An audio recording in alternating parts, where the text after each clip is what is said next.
সাবেক প্রধানমন্ত্রী শেখ হাসিনা অনলাইনে ভাষণ দেওয়ার ঘোষণার প্রতিক্রিয়ায় বিক্ষুব্ধ ছাত্র জনতা ৬ ফেব্রুয়ারি রাতে ধানমন্ডি ৩২ নম্বরে বঙ্গবন্ধু শেখ মুজিবুর রহমানের বাড়িটি ভেঙে ফেলে। কেউ কেউ বাড়ির ভেতরে থাকা দরজা, জানালা, লিফট ইত্যাদি জিনিসপত্র খুলে নেয়। বাড়িটির সামনে দাঁড়িয়ে স্লোগানও দেন অনেকে। ফেসবুকে বুলডোজার কর্মসূচিকে কেন্দ্র করে বুধবার রাত ৮টার দিকে ধানমন্ডি ৩২ নম্বরে জড়ো হতে শুরু করেন বিক্ষুব্ধ ছাত্র জনতা। রাত ১০টার দিকে তারা বাড়িটিতে আগুন দেয়। ৩২ নম্বর বাড়ির ইতিহাস। এই ৩২ নম্বর বাড়িকে ঘিরে রয়েছে অনেক ইতিহাস। এই ঠিকানা থেকেই স্বাধীনতা ঘোষণা হয়েছিল। তার ৪ বছর পরে এই বাড়িতেই সপরিবারে খুন হন শেখ মুজিবুর রহমান। ১৯৭৫ সালের ১৫ই আগস্টের সেই ঘটনায় তার ২ কন্যা শেখ হাসিনা ও শেখ রেহানা রেহাই পান, সে সময়ে দেশে না থাকায়। এরপর দীর্ঘ ৬ বছর পর ১৯৮১ সালে শেখ হাসিনা দেশে ফেরেন। তবে তাকে তখন ঢুকতেই দেওয়া হয়নি দখলে চলে যাওয়া সে বাড়িতে। হাসিনা হাল ছাড়েননি। শেষমেশ ৯০-এর শতকের গোড়ার দিকে সে বাড়ির মালিকানা বুঝে নেন তিনি। কিভাবে ধানমন্ডি ৩২ নম্বরের বাড়িটির মালিক হন মুজিব? শেখ মুজিবুর রহমান ধানমন্ডি ৩২ নম্বরের বাড়িটির মালিক কিভাবে হয়েছেন তার সঠিক ইতিহাস জনগণ আগে জানত না।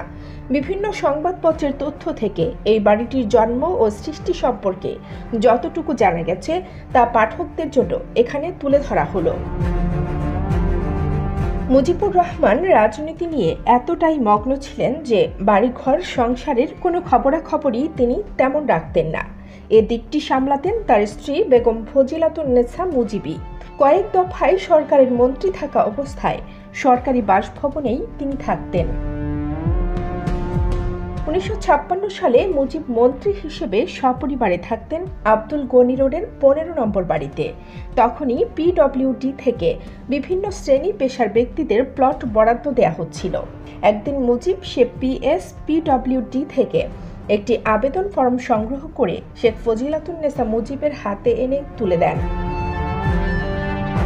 আবেদনের পর ১৯৫৭ সালের শুরুতে বেগম মুজিবের নামে ১ বিঘার একটি প্লট বরাদ্দ দেয়া হয়, যার মূল্য ধরা হয় ৬,০০০ টাকা।